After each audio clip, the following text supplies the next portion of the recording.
Itu salah satu cara melibatkan Allah. Jadi tahapan melibatkan Allah itu banyak teman-teman. Mulai dari sini. Kita minta sesuatu, kita ngerjain sesuatu, ada hubungannya nggak dengan Allah? Kalau nggak ada hubungannya, kita akan ngerjain itu sendiri, nggak dibantu sama Allah. Tapi kalau ada hubungannya dengan Allah, kita akan ngerjain itu dibantu sama Allah. Dan kalau dibantu oleh Allah, lebih baik daripada dibantu oleh semua manusia di muka bumi. Kita dibantu oleh beberapa orang tokoh aja, orang-orang yang berpengaruh, orang-orang yang punya kekuasaan, orang-orang yang punya kekuatan, itu udah bikin urusan kita mudah kan? Kayak jalan. Beberapa kali saya nggak minta, tapi emang mungkin dari panitia biar nggak terlalu telat ke acara, akhirnya dijemput ke bandara. Dijemputnya kemana? Dijemputnya langsung ke pintu pesawat. Kan untuk masuk sampai ke boarding kayak gitu kan susah ya, harus ada akses. Dijemput langsung ke boarding ke pintu pesawat, nanti bagasinya langsung saya kasih baggage tag gitu, mereka yang akan ambil bagasinya, saya langsung dibawa ke mobil, terus pakai forwarder sampai ke venue. Saya berpikir, ini dibantu manusia aja urusannya semudah ini. Gimana kalau dibantu Allah? Dibantu manusia aja urusan semudah ini. Saya pernah telat karena acaranya itu kan terlalu tight schedule ya. Akhirnya kalau misalnya saya telat, berarti pesawatnya cancel dong, karena nggak sempat check in. Akhirnya kata teman-teman di bandara, beberapa ada yang bikin komunitas. Alhamdulillah nih luar biasa teman-teman bandara, terutama Surabaya ya. Mereka udah bikin komunitas pekerja bandara khusus untuk LO-in para ulama. Jadi kalau ada Ustadz Abdul Somad, siapa yang datang ke Surabaya, mereka langsung akan ngejemput, mereka mudahkan urusan di bandaranya. Nah saya pernah, karena jadwalnya dekat dengan waktu check-in, di-check-inin duluan sama mereka, bukan online. Mereka check-in dari dalam, terus karena emang check-innya lebih awal, kan ada hot seat ya kalau di pesawat ya. Ada VIP bukan VIP, bisnis, ada yang first class, bisnis, hot seat. Hot seat itu kursi depan 1 sampai berapa gitu. Nah dikasih hot seat kenapa? Biar Ustadz nanti keluarnya jadwal berikutnya kan kalau keluarnya lama karena ngantri dulu nanti telat lagi. Ya udah karena jadwalnya terlalu padat nih, Ustadz taruh di depan, terus nanti bagasinya langsung dikasih ke teman-teman di bandara berikutnya, baggage tag-nya.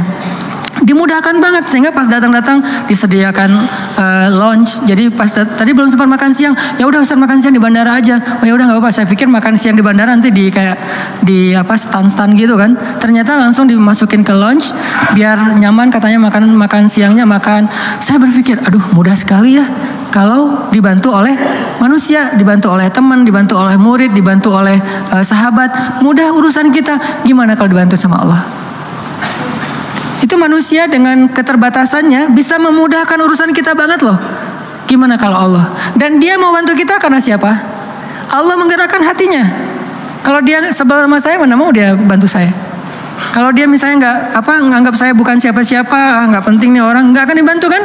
Karena Allah menggerakkan hatinya, Allah bikin dia respect ke saya, Allah bikin dia ngerasa saya seseorang, bukan saya seseorang. Allah bikin dia ngerasa saya seseorang, merasa kayak kalau bantu Ustadz dapat pahala, kalau ini kan lillahi ta'ala kan?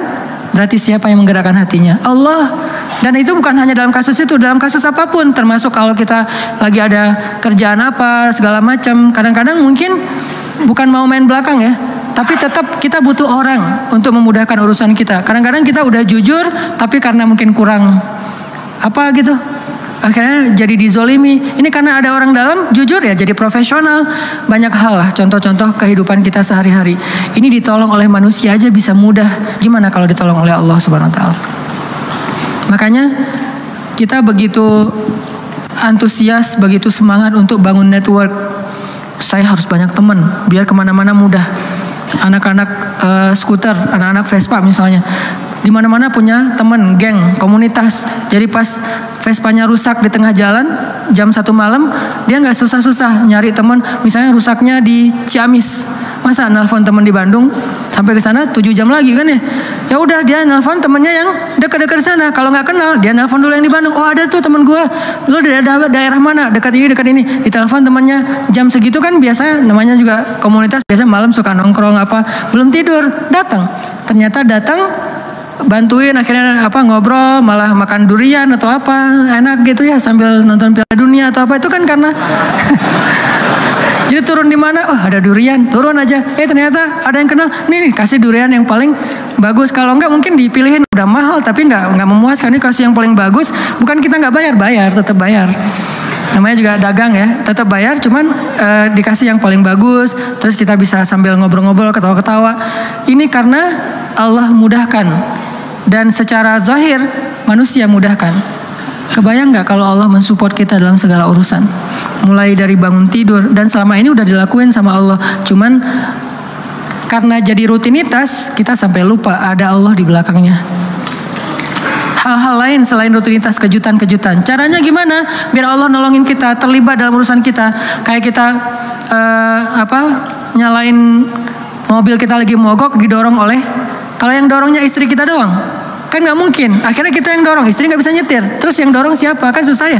Akhirnya ada teman-teman kita, mereka yang dorong. Ada 5 orang teman. Kita kan merasa dimudahkan kan, didorong oleh teman kita, ditanjakan lagi tuh, didorong supaya mobilnya nyala lagi. Semudah itulah, bahkan lebih dari itu kalau Allah Subhanahu Wa Taala ikut terlibat dalam urusan kita. Kerasa banget kalau banyak teman, banyak orang yang mungkin sayang sama kita, itu mudah banget urusan. Tapi itu manusia teman-teman. Gimana kalau Allah yang sayang sama kita? Manusia sayang sama kita aja semudah itu, apalagi kalau Allah Subhanahu Wa Taala. Caranya satu di sini, jujurlah kepada Allah. Jadi jujurlah kepadaku itu, ku di situ Allah ya, bukan ku seperti di lagu. Jadi jujurlah kepada Allah. Cara jujur kepada Allah, kita harus tanya, yang kita lakuin ini ada hubungannya nggak dengan Allah? Kalau ada, pasti Allah kasih keajaiban. Contoh, Zakaria. Zakaria tuh doa kan panjang kan, lama banget ya. Berdoa dari sejak beliau muda sampai beliau tua. Tapi coba perhatikan kalimat doa Nabi Zakaria ketika beliau sudah tua. Ada 2 kalimat, ada di surat Ali Imran, ada di surat Maryam. Kalau di surat Ali Imran, Zakaria berdoa, hunalika da'a Zakaria rabbah, qala rabbi habli min ladunka dzurriyyatan thayyibah, innaka sami'ud du'a. Kalau di surat Maryam, wa inni khiftul mawaliya min warai wa kanat imraati aqira fahab li min ladunka waliya yarithuni wa yarithu min ali yaqub waj'alhu rabbi radiyya. Apa rahasia di antara 2 kalimat ini? Kenapa Nabi Zakaria berdoa panjang dalam hidupnya belum Allah kabulkan? Bukan tidak, belum. Kenapa pas habis doa ini langsung Allah kabulkan? Langsung Allah bilang, fanadathul malaikah.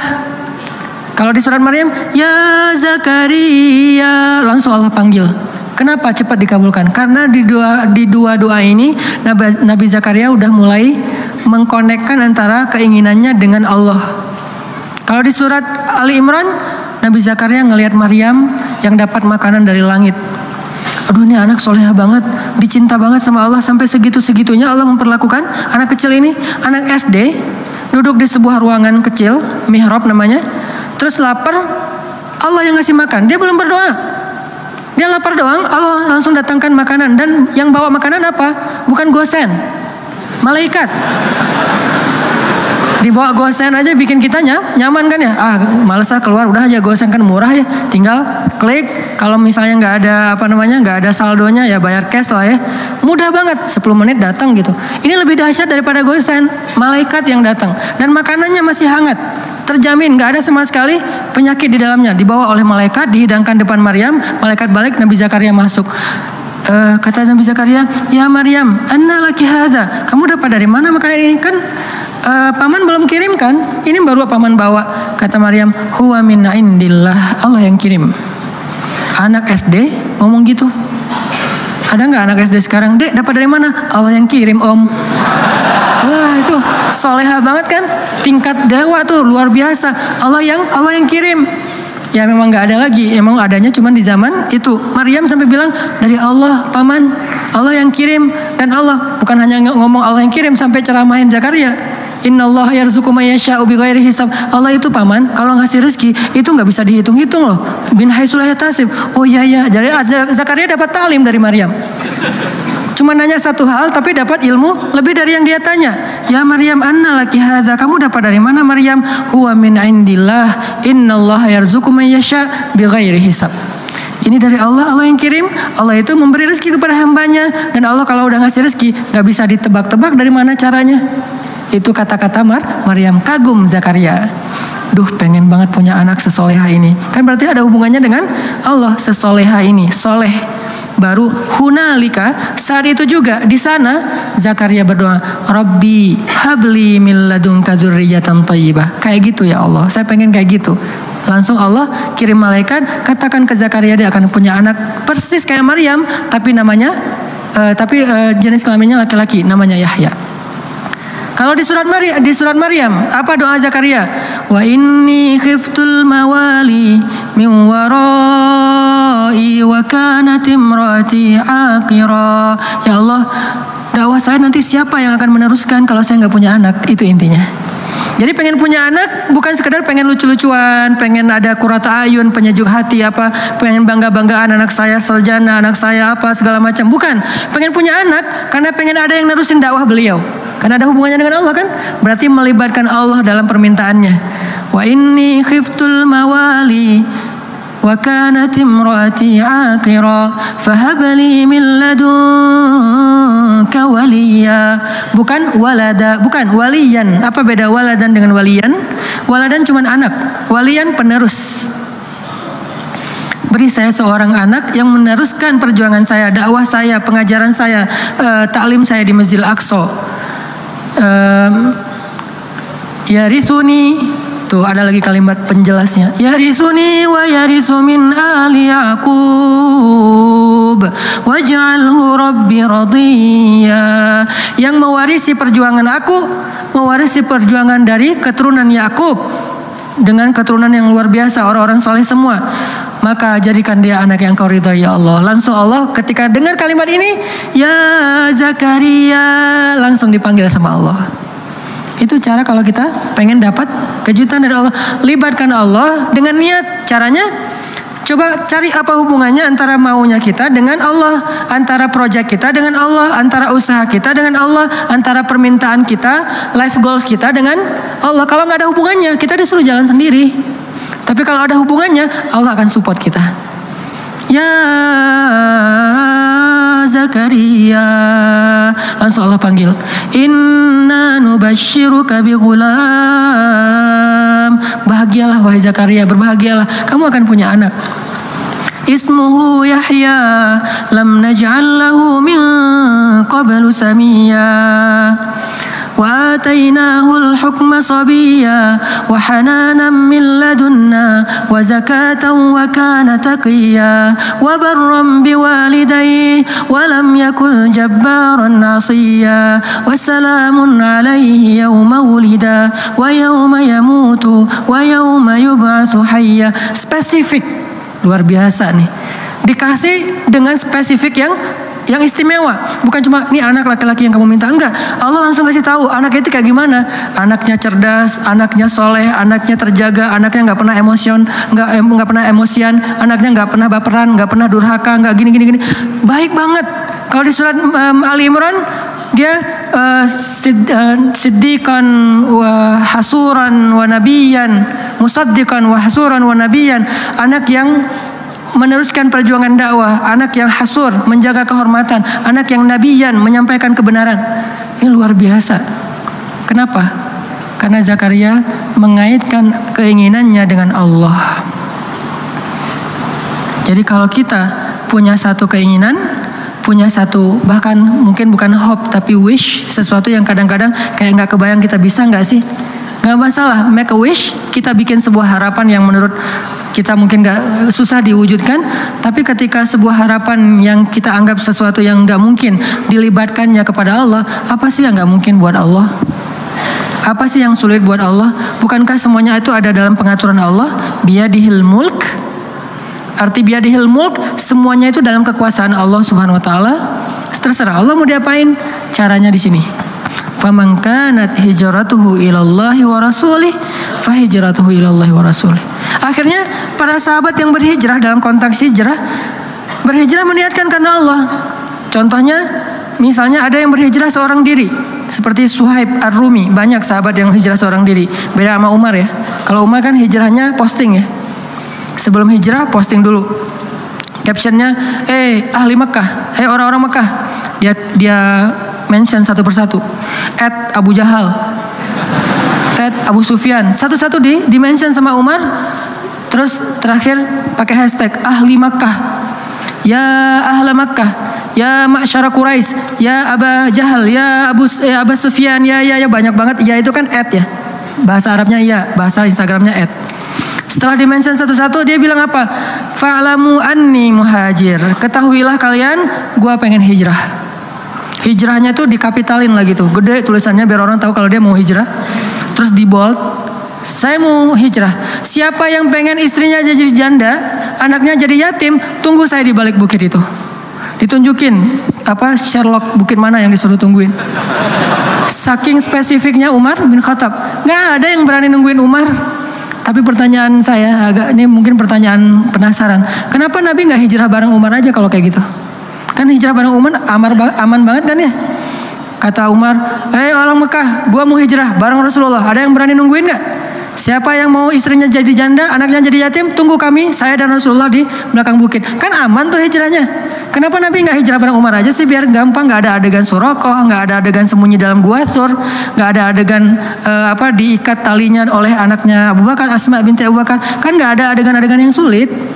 Nggak ada adegan Ali harus tidur di tempat tidurnya Nabi. Kenapa? Hijrahnya dikawal sama Umar bareng dengan Hamzah, dua petarung Mekah yang disegani. Nggak ada yang berani sama dua orang ini nih. Di depan Umar, di belakang Hamzah. Siapa yang berani mencegat sebuah karavan manusia yang di depannya Umar, di belakangnya Hamzah? Nggak ada yang berani. Buktinya pas di Mekah mereka lagi demo, kan mereka pernah demo di Mekah. Awal-awal Umar masuk Islam dengan Hamzah kan demo kan. Langsung demonya apa? Demonya dengan keluar dan mengatakan la ilaha illallah Muhammadur Rasulullah, la ilaha illallah Muhammadur Rasulullah, keliling Mekah, keliling Ka'bah. Demo rame-rame. Di depannya Umar, di belakangnya Hamzah. Kata Abu Jahal, kalau orang yang seperti ini, kalau demo seperti ini, nggak ada yang berani mendekat. Di depannya Umar, di belakangnya Hamzah. Kalau nggak bakalan habis tuh. Kenapa Nabi nggak hijrah dengan cara kayak gitu aja? Kenapa hijrahnya pakai orang yang paling lemah fisiknya, paling lemah kaumnya, paling miskin hartanya? Abu Bakar itu orang kaya tapi udah jatuh miskin waktu itu. Ini artinya Allah pengen ngajarin kita tentang hijrah biar Allah aja yang terlibat. Bukan Umar, bukan Utsman yang kaya, bukan Hamzah, bukan siapapun. Makanya yang ngebantu Nabi dalam hijrah itu Allah langsung. La tahzan innallaha ma'ana. Bukan inna Umar ma'ana, inna Hamzah ma'ana, inna Utsman ma'ana, inna qaumana ma'ana. Bukan. Di situ Allah ngajarin kepada kita lewat adegan Rasul hijrah. Kalau kita melibatkan Allah, hijrah kita lebih aman daripada melibatkan manusia. Seandainya mau dengan logika kita, pasti Nabi akan hijrahnya bareng Umar. Umar tunggu dong, hijrahnya bareng. Kalau Nabi mengajarkan itu, berarti kita tidak dapat pelajaran hikmah, tauhid, akidah, iman, hadis ini dari hijrah Rasul. Nabi malah bilang, kalian hijrah duluan masing-masing. Umar hijrah, yang lain pada hijrah. Utsman malah udah duluan, walaupun kemudian balik lagi duluan ke Habasyah. Akhirnya Nabi memilih Abu Bakar As-Siddiq. Ya Abu Bakar, nanti tengah malam masih pakai ikhtiar tengah malam. Kenapa nggak siang bolong? Kalau siang bolong konyol namanya. Tapi kan Nabi nggak akan dibunuh. Kalau Nabi nggak akan dibunuh, tapi kalau kita niru Nabi, kita akan dibunuh. Jadi Nabi tidak mencontohkan sesuatu yang nggak bisa ditiru. Nabi mencontohkan sesuatu yang bisa ditiru oleh umatnya. Kalau beliau gampang, beliau punya mukjizat. Kalau Nabi mau, Nabi Musa itu membelah laut. Nabi Muhammad lebih dahsyat, membelah bulan. Lebih dahsyat daripada Musa. Musa belah laut, Muhammad membelah bulan. Sulaiman menguasai jin, Muhammad mengislamkan jin.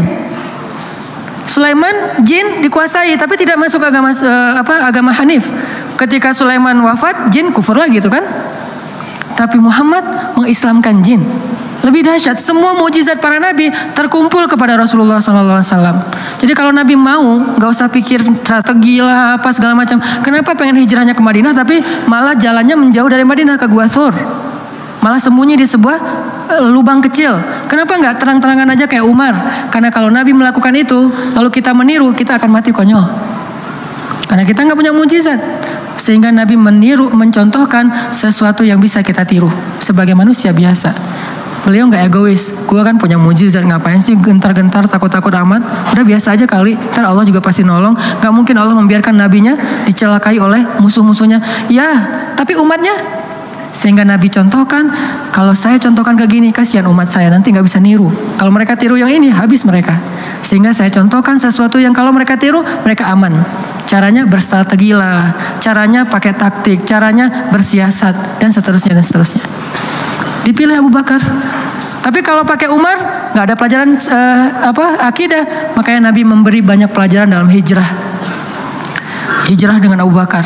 Ketika ada masalah, Abu Bakar bilang, ya Rasulullah, kalau mereka ngelihat ke arah kaki mereka, itu kan bukan gua lebih tepatnya, kayak lubang gitu. Nabi dengan Abu Bakar sembunyi di dalamnya. Orang-orang pembunuh bayaran, para hunters, dan di antara mereka itu ada legend, yaitu Suraqah.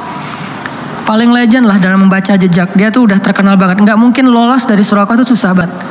Dia bisa ngelihat jejak onta udah berapa lama hangat atau udah dingin, ini udah kering atau tidak bekas kakinya onta. Terus di atas onta itu perempuan atau laki-laki, anak kecil atau orang dewasa, meronta-ronta atau normal, sampai tahu sedetail itu Suraqah. Mereka membaca jejak, kemana arah mereka ketahuan lah.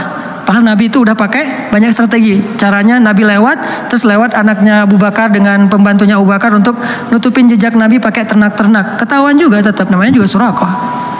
Udah berdiri depan gua Suraqah and the gang. Nabi di dalam sembunyi. Apakah Nabi takut? Sama sekali tidak.